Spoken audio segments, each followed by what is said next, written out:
오늘도 하나님의 말씀의 능력으로 승리하시며 그 말씀의 능력을 덧입어 나아가는 여러분에게 하나님의 귀한 축복이 있기를 원합니다.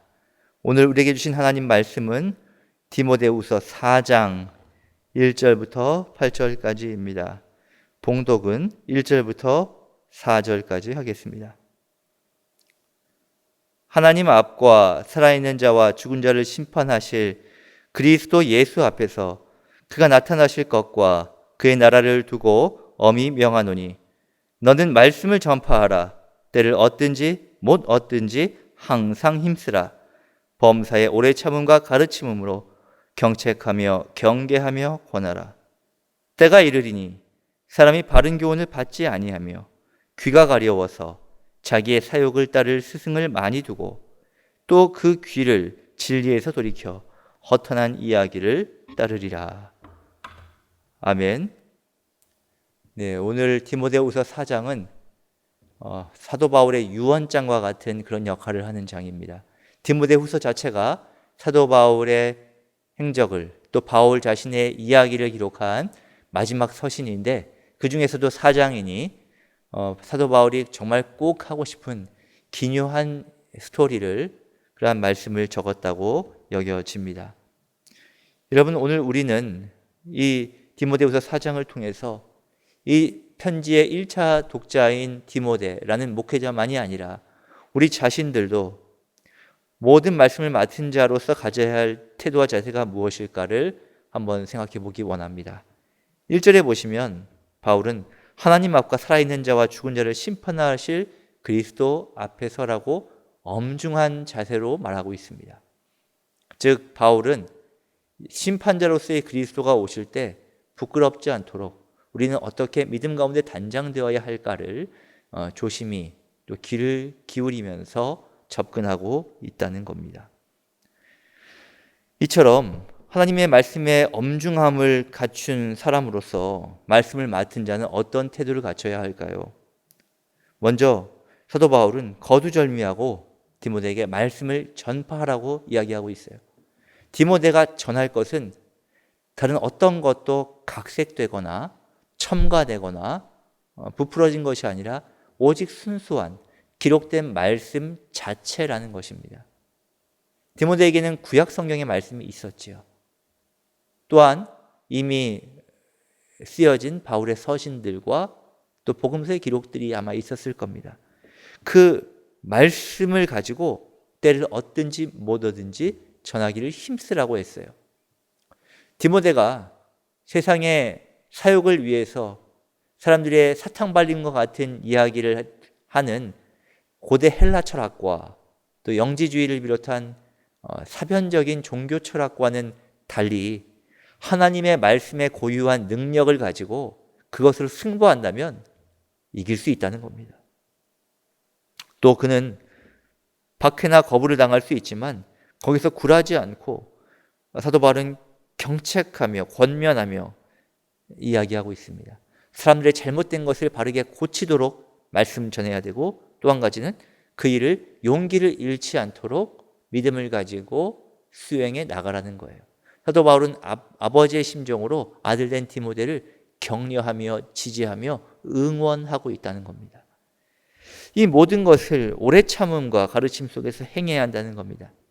단순히 감정적으로 비난한 것이 아니라 사랑과 인내를 가지고 진리를 가르쳐야 한다는 겁니다. 여러분, 진리를 전하는 것은 굉장히 고된 일이고 또 많은 노력이 필요한 일입니다. 사람들은 자기 사욕에 따르는 자기 귀에 거슬리지 않는 좋은 말만 듣고 싶어 합니다. 그러나 복음은 충돌을 일으키죠. 우리 귀에 거슬리고 우리의 삶에 잘못된 것을 교정하라는 양심의 가책을 느끼게 한단 말입니다. 그렇지만 디모데는 그에 굴하지 않고 계속해서 나아가라는 겁니다. 어떻게 그 일들을 바라볼 수 있을까? 사도 바울은 디모데에게 신중하여 고난을 받으며 전도자의 일을 하며 내 직무를 다하라고 합니다.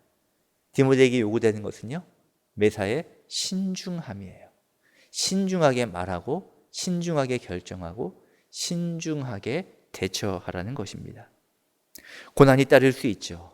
그리고 전도자로서 어려움을 당할 수 있습니다. 그렇지만 분별력을 가지고 고난이 다가온다 할지라도 그것을 기꺼이 감수하면서 자신에게 맡겨진 직무인 말씀의 전파와 교훈을 전하는 것을 게을리하지 말라고 이야기하고 있습니다. 바울은 이렇게 고백하죠. 이제 자신의 사명이 끝났음을 알고 당당히 고백하고 있어요. 나는 이미 부어지는 제물로 떠날 시각이 가까워졌다고 이야기하고 있습니다. 당시의 전통에 따르면 이 포도주를 붓는 것이 나오는데 으깨어진 포도주를 말하는 것입니다. 즉 자신의 순교를 앞둔 평온한 심정으로 바울은 말하고 있다는 거예요. 전제와 같이 부어질 것이다.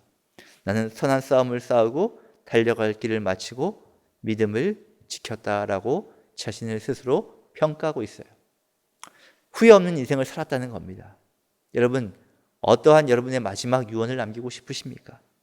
사도 바울은요, 자신의 인생을 한 문장으로 정의하면 바로 이것이에요. 선한 싸움을 싸웠다, 달려갈 길을 마쳤다, 믿음을 지켰다. 주님이 맡기신 사명의 경주를 완주했기 때문에, 복음의 진리를 끝까지 붙잡았기 때문에 이제 나는 부끄러울 것이 없는 일꾼으로 인정받았다고 말하고 있습니다.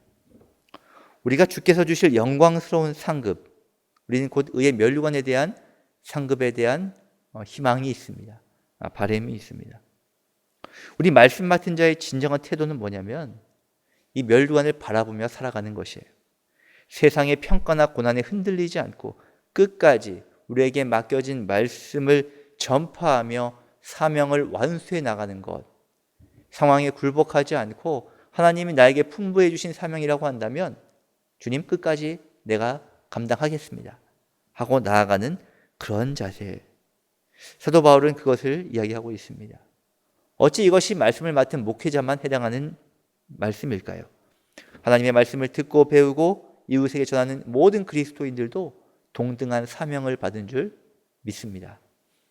오늘 우리가 바울의 최후 권면을 듣고 결단할 필요가 있습니다. 우리는 때를 얻든지 못 얻든지 우리에게 주어진 기회를 선용하면서 하나님의 말씀을 전하는 것입니다. 우리가 큐티를 통해서 매일 받은 말씀이 있다면 그 은혜를 전하는 것입니다. 다른 어떤 수단 말고 하나님의 말씀을 사용해서 전하는 것입니다. 오래 참음과 가르침으로 진리를 전하는 겁니다. 내가 전도해야 될 대상자에 대해서 오래 참음으로 견딥니다. 그렇지만 그가 진리로 돌아오기를 바라는 마음으로 기도하며 그에게 시도해야 한다는 거죠. 그렇게 주님께서 주실 영광의 면류관을 바라보며 끝까지 나아가는 자에게 오늘 바울과 같은 상급을 주님께서 주실 것입니다. 물론 상을 받기 위해서만 우리가 믿음을 지키는 것은 아니지만 그것까지 덩달아 오게 된다면 얼마나 기쁠까요? 오늘도 우리에게 주어진 매일매일의 삶 가운데 믿음을 경주하시며 하나님의 말씀을 사용하여 끝까지 전제와 같이 부어질지라도 포기하지 않고 내 인생의 가장 숭고한 가치를 위하여 오늘도 시간과 노력을 기울이는 저와 여러분 되실 수 있기를 주님의 이름으로 축복합니다. 아멘. 기도하겠습니다. 하나님, 사도 바울의 고백이 나의 고백되기 원합니다. 나는 선한 싸움을 싸우고 달려갈 길을 마치고 믿음을 지켰다. 하나님, 이 세 가지를 명심하며 오늘도 우리에게 주어진 선한 싸움, 달려갈 길, 믿음을 지키는 거룩하고 복된 날 되게 하여 주옵소서. 성삼위 하나님의 오늘도 이끌어 가시는 믿음의 복된 날 되게 하여 주옵소서. 우리 주 예수님의 이름으로 간절히 기도하옵고 복을 빕니다.